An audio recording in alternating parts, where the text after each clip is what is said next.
Welcome to the Lore Syndicate, where the strange corners of the internet get a spotlight, the digital shadows are always watching, and no mystery is too cursed to click on. We're your hosts, three voices trapped in a virtual bunker armed with bad coffee, too many tabs open, and way too much time spent reading horror stories at 3 a.m. Tonight, we're delving deep into haunted game servers, urban legends with IP addresses, and online posts that should have stayed buried. You're tuned in to the Lore Syndicate. Let's crack this thing open.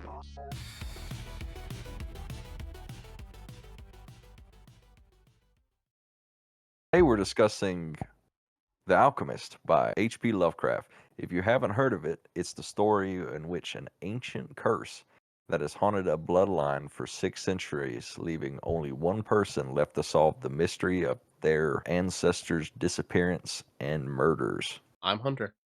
I'm Caleb. Welcome to the book club. Let's get into it.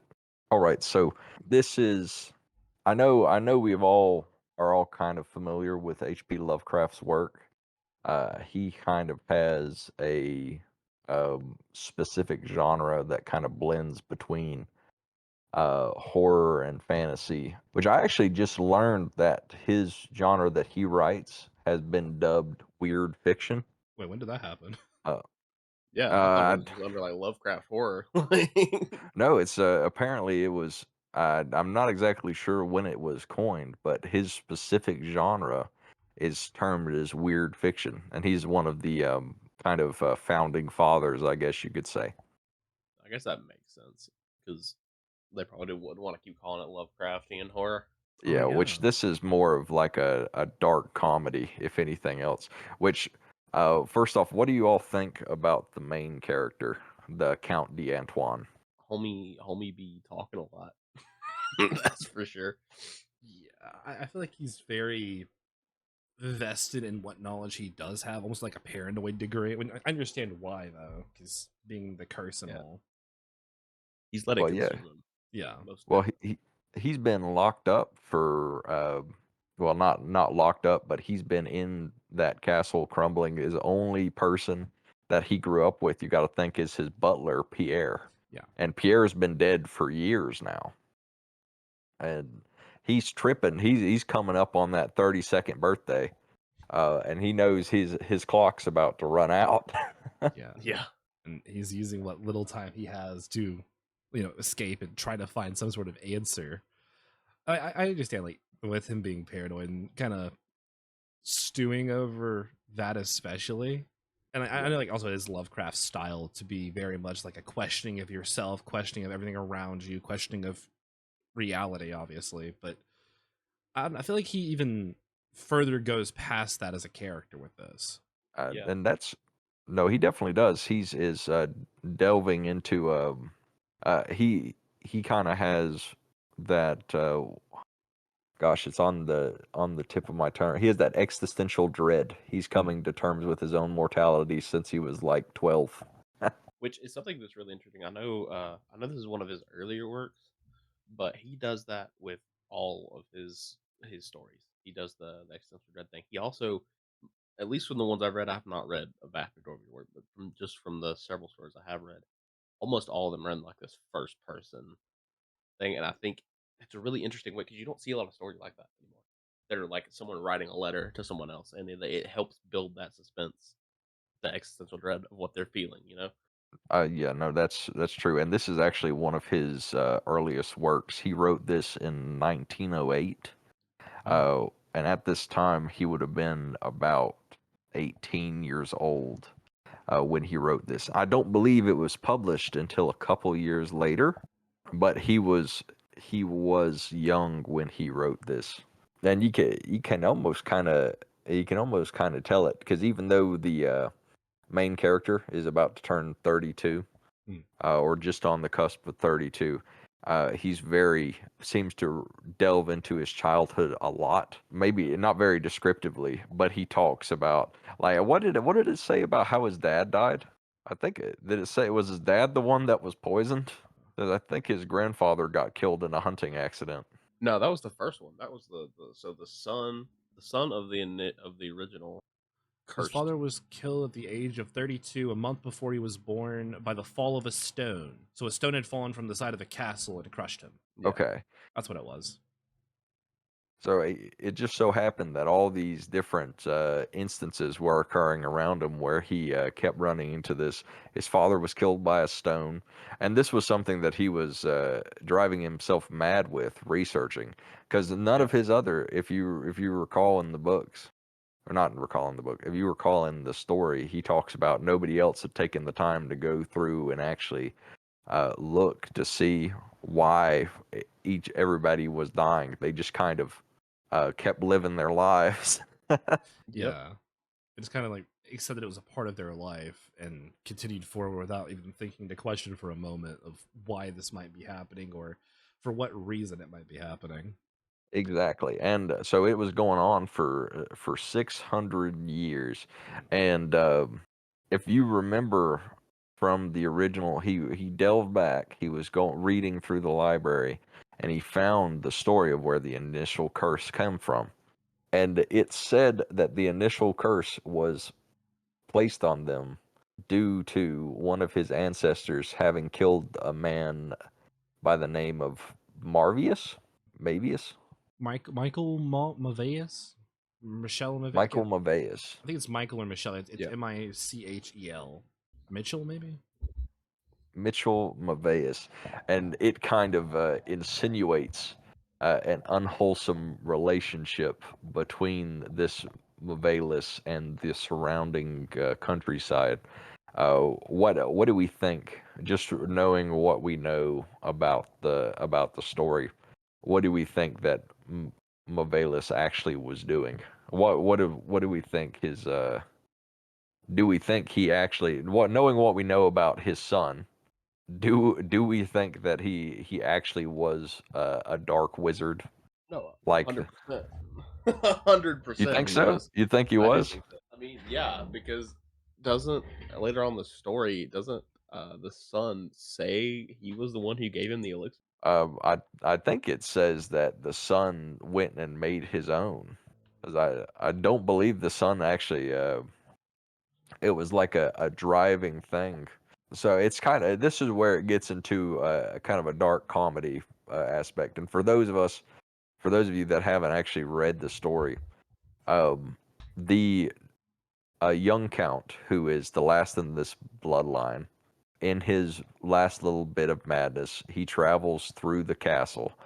Most of the castle's actually been worn down, decrepit. It's mostly been sealed off, and it hasn't been touched in generations.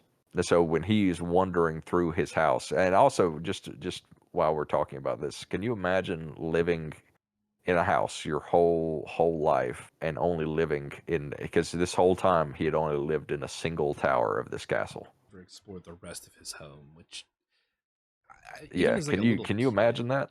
unless they like, unless you're actively locked in a place like a prisoner in a cell, I don't think there's a feasible way a human would sit still that long in one space, unless they don't have like the ability to move. Why do you think he just sat there? Because do you think he was just scared? No, it kind of said that in the thing though that they owned so much that no one had stepped foot. There was a point where he had he was walking. Are you talking about? You're talking about the count. You're not talking about the main protagonist. The main protagonist is the count, the newest count. Or sorry, not I'm the sorcerer. Yeah, not him. I'm talking about the count. Count Oh Antwerp. yeah, so yeah, no, the count. I mean, he said he roamed the lands and stuff. It's just there was so much that there was some of it that no one had walked over in years because it says So that his in right after Pierre dies. So hold on, he says Alona buried him beneath the stones of the courtyard. Uh, about which he had loved to wander in life. He then goes on to say, much of my time was now occupation and exploration of the ruined and abandoned halls and towers of the old chateau. Had not been trodden by human foot in over 4 centuries. so is this it, a part of his house had been locked, not necessarily locked away, but it had just been abandoned for 400 years, and nobody Yeah, was like, "Hey, yo, let's go. Maybe we should renovate this place, or maybe we should go up here and just check around." Like even when you're a kid, right? yeah, Um, and say your family owns this massive property, Yeah. and you have one side of the house, which is fine. It's cool. It's where you guys have been living at your whole life. Do you not think that somewhere in those past 400 years, one of your like ancestors or you would have went out and been like, you know what? Let me go up here real fast. Let me see what kind of loot we have up here. Just to see. Let's go do some exploration. It doesn't really give us a time frame as to when this was set, but you got to imagine that there would have been, uh, they probably would have been bored. You know what I mean? Oh Like yeah. Oh yeah, definitely. and this, I guess he was just Pierre was just that interesting. He was just that good of keeping conversation that he just spent all those Yeah. nights talking with him. My thing is like, how did no one figure it out before then? Like, how did no one be like, all right, 4 centuries of men on their 32nd birthday, they all die. Maybe we should hang out with them on like the day. Like, Yeah, well, some of them there were like the one that got hit with the arrow. It was at a hunting party for his yeah, birthday. yeah. Yeah. Which he was the first one. He was the first, was he not? The After the initial Michael, it was his son, right? So, It could have very well been.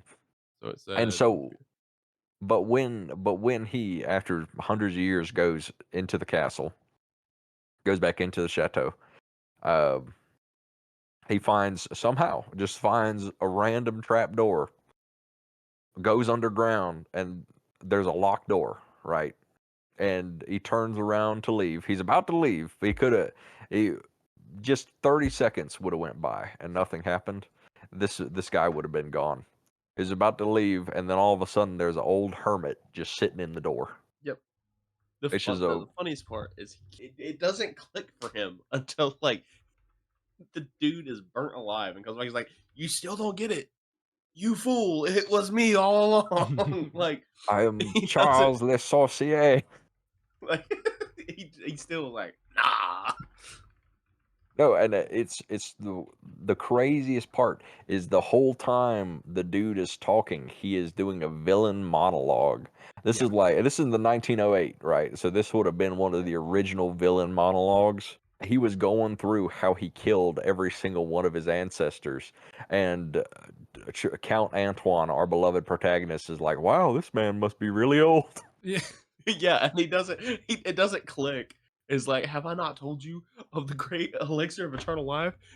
Know you not how the secret of alchemy was solved? I tell you, it is that I have lived for 600 years to maintain my revenge. For I am Charles Lee Sorcier. He straight up Like, calls him an just, idiot for not using his brain enough to be yeah. like, yeah, there's He's something that like, I've dude. told you about already, and you're just not putting the pieces together. Crack him Wh- up. which is such like a which is hilarious because he just admits like the curse was this old bastard was living in their Just basement and killing offing them motherfuckers. one Yeah. by one. He dropped a Yeah. rock on his dad. Yeah, I'm yeah. looking for the line because there was a line in there somewhere that was saying like that people almost thought it was just somebody killing them Let's see. because it foreshadowed it So earlier. And it foreshadows that it was just the dude. No, it does. It does mention that they thought it could have been the descendants of Charles because yeah, they didn't believe that Charles could still be alive. And lo and behold, Charles in his spite, Le Jesus. Sorcier in his spite, his anger, He's a kooky old man in the made himself chateau. immortal. He was too Yeah. hateful. He was too hateful to die. He was too mad. So what do we think? What do we think? Le Sorcier did after because obviously once he gets up, he's gonna kill him eventually. Like No, yeah. because it just ends off with him being like, "You dumb idiot! I am I who am I the sorcerer." Yeah. Yeah, that's just where it stops. Like, what do you think happens afterwards? I almost want to say it'd be funnier if he just can like I think it'd be in character for Charles to just torment him. Never actually kill him. Because he has no one else in the castle. He doesn't know anyone besides the castle. Well, Yeah, he actually those were his dying words. He did actually kill Charles. Oh no, yeah, you're right. Yeah, did he? because the yes, that was Yeah. his last words. He managed to spit out like I am Charles Le Sorcier, Then and as then I he just remain paralyzed with fear, he found his voice, and in his dying breath screamed forth those words, which have Oh, he ever did. Okay. afterward haunted my days and nights. Yeah. So but the thing that has to kind of get to him, right, is when he says part of the reason why it's haunted him is how can he be sure, Yeah. I guess, that he's dead? Because this man has just proved that he can beat death for the past That was my 600 question. years. So there probably is a little bit of anxiety there. Also, he just be throwing vials at people, vials of elixir. Yeah. For whatever reason he feels like. So he's just then there's no telling what was in that elixir. I'm assuming that it was some type of acid. He's been Um, he's been locked up in that one little room waiting for him to 32. Let's be real. That's one of the Girardi jars from TF2. He just oh no, oh the no. diversion. It's just a Oh god. That's the thing. He's been keeping hold of this for the last decade. He keeps it in the corner and says, "This is the jar. This is the jar." He like goes over and strokes it. I'm imagining his like fingernails are 6 inches long, curled and yellow. He can't Uh, cut yeah. them, he's too eager. Yeah, he's just collecting sample. He probably he probably has been keeping a pretty close watch on them this entire time. He has to have been. He has to have been. So, Yeah. at some point, I'm guessing he knew that this would be the one to catch him, which was why he had the elixir at the ready. Um, or maybe he was equally paranoid. Maybe while Antoine was studying up on Charles, Charles was studying up on Antoine, checking his stats. It's like, he Yeah. studied here. He's I just imagine this scene now of because I mean Charles obviously crazy individual, 600 years of age. I'm just imagining him crawling up the side of the tower and peeking in the window to look at Antoine while he sleeps. he As he just probably could, because the one where he poisons the guy, he would have had to have crawled up through the window, because it mentions that it was like on the third story or something like that. Nobody knew how he got in there. Oh, either that or some type of servants, which he 100% could. Caleb, you're oh right. Can you imagine looking up and seeing like some old? I mean, I keep saying that he looks old, but it says very clearly that he doesn't look that old because he has Right. a black beard. he's still like this disheveled man with like a horrid dimension of his face, like claw-like hands, sunken in cheeks that are heavily lined with wrinkles. Hold on. It says though that it's when he took it, that the elixir granted whoever partook it eternal life and youth. So Yeah, he so couldn't he have been would that have old. been. Yeah, he However wouldn't have old been he that was old. when he took it. He wouldn't have been that old. So I guess whenever his father, who may or may not have been a wizard, we don't know. Probably was. Charles is definitely a wizard because that's his last name. Oh yeah. Yeah, Um, Le Sorcier. yep. Also, how are you gonna name your kid Le Sorcier if you're not like yourself a wizard? He is That, the that's sorcerer. the most. I think it's more of a title, or maybe it is his actual last name. I don't know. That's the most on the The nose thing. nose. Uh, Lovecraft was like, let's make a villain. Let's make him a wizard. What should we name him? Le Sorcier. Yeah. The What's wizard. wizard in French? Whips out the French dictionary. He's like, Honestly. I mean, okay, but also like how are you not gonna be a wizard when your designated surname is typically Mayavis the Evil? Yeah. Like, I think he did. uh, And he but was was he studying the actually evil? Philosopher's Stone and the Elixir of Eternal Life. Could have been a hobby. A hobbyist collector alchemist. What did he do that was so evil? And when you really think He about it, burned what his is this wife. He burned his wife. It says allegedly? it in this. Yeah, that's true. I would proof for Allegedly, that. All right, sounds like allegedly, we're going he into a devil's advocate segment here. Uh, but now that could be true, but his son obviously must have really loved him. So it comes to that point. Do you think that maybe that could have been some superstition that was played in to that because they were doing science at that point? Like the local townsfolk had some type of superstition around him saying that he was a dark wizard It is that that I burned whole his mean, wife. thought it's process. possible they shunned both of them. Le Sorcier was also shunned from the And like there is the classic And Maybe. saying, it says though that the evil old man loved his offspring with fierce intensity. So I mean, he did love his kid, but but with like the whole thinking he's a witch or like a wizard with that, there's the whole saying like at a certain point science is indistinguishable from magic. And like to people who don't know anything or understand anything, even like back in our own like history of time, people would not have no clue about whether it's actual magic or if it's just science posing as magic. No, I and I think mean, it's real magic in this it, case, but you know.